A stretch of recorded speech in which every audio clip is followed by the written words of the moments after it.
Saturday Night Live season 40th season being over as of May 16th, 2015, or last night as of this recording. I've decided to review this season for what it is and what it did right, what it did wrong, all the cast members and their performances, and what they could do next season, or season 41. Now, let me just go over by saying that this season I feel like was a rebuilding season. Yeah, ever since January of 2014 when Seth Meyers decided to leave the show to host a late night show on NBC, this show's been on a rebuilding process, which is good because that's what the show actually needed. Yeah, now this is not the first time I think they've been rebuilding. They did it once in the 1980s, like after all the original members left. And I feel like it's good to rebuild and kind of like make a fresh start.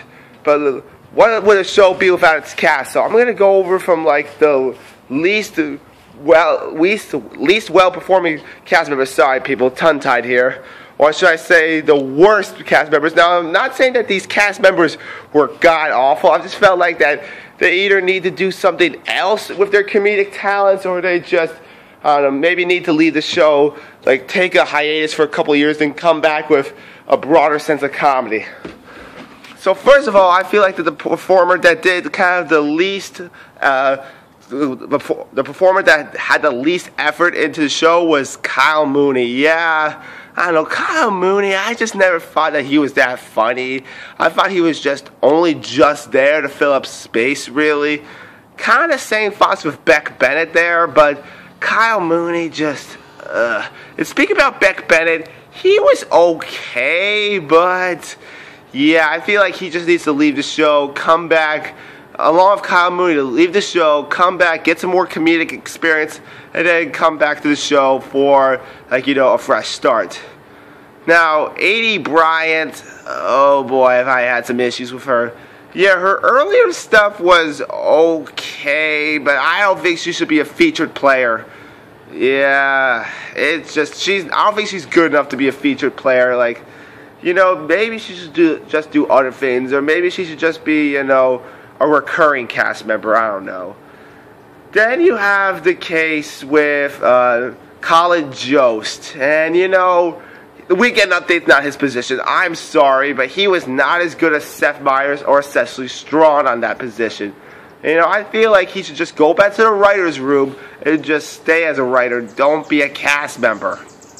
And then finally you have Kate McKinnon, who personally, I think she's a better actress than a better comedian, honestly, because, she's a good actress. She's good at celebrity impersonations like Justin Bieber and Hillary Clinton. But I just don't think she's really that funny, honestly. Like, be like Bill Hader, go into the movies, really. Just don't stick around on Saturday Night Live. Then you have the cast members, which I feel like that, if they got cut, I'd be fine with, but if they stayed, I'd be also fine with. So, this is the case with Michael Shea. I mean, for a first-time cast member, he did a pretty good job, especially on Weekend Update. I mean, that's a pretty tough position to fill after Seth Meyers left and Cecily Strong had to go stay on the cast without Weekend Update. But anyhow, yeah, Mike Shea, he's pretty good, actually. Just give him a couple more years and he could be pretty good, actually. And speaking about rookie cast members, Pete Davidson, I thought, did a pretty decent job for a first-timer. I especially liked him when he was on the roast of Justin Bieber. He was pretty hilarious there. And surprisingly, who also I like is Jazir Zameda, who her first season she was okay, but then once I got to know her a little bit more on the show, she ended up being pretty decent. Okay, next you got Bobby Monahan, who, I'm just going to say this, people, he should not be a featured player.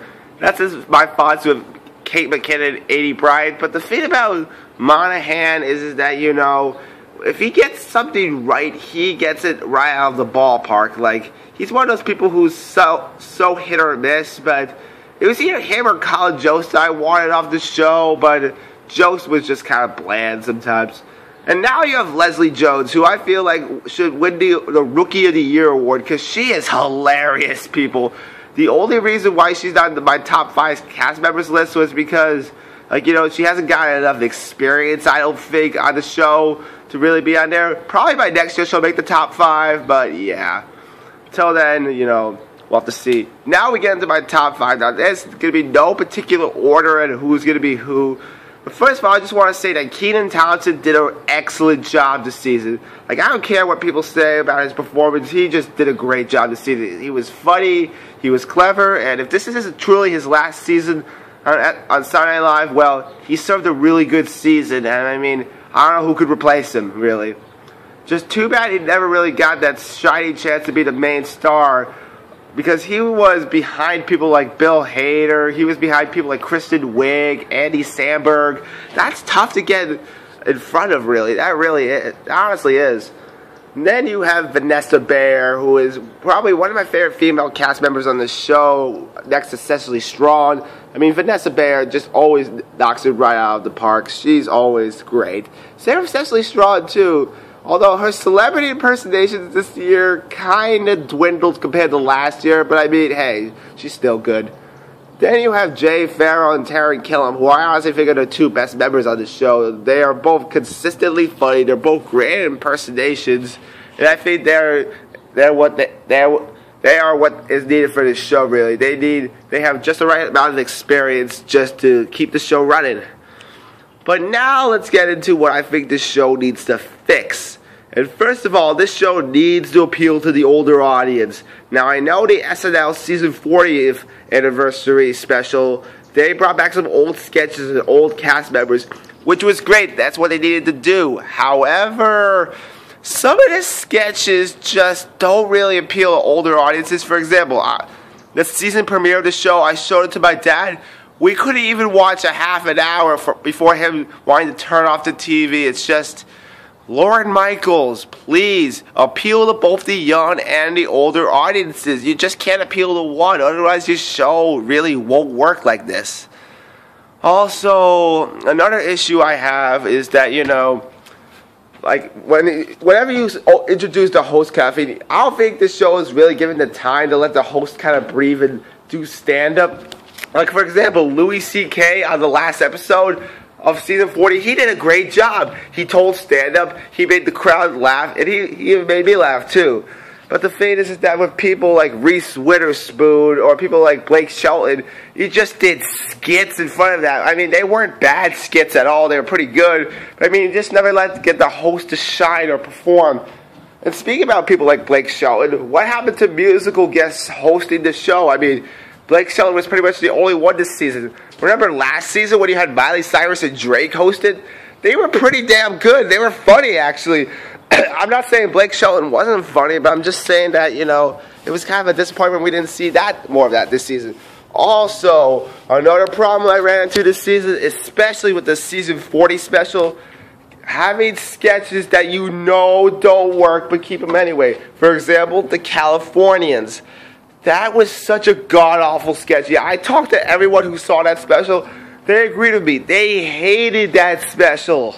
And that was the worst part of it. And yet, Lorne Michaels, you decide to keep sketches that you know people don't like, but yet you think they do. Just, ugh. Get rid of that, please. And also, one more thing I would like for the show to change in season 40 would be to just hire more veteran cast members. Like, for example, back in the 1980s, you hired Billy Crystal to be on the show, even though he had done work before that.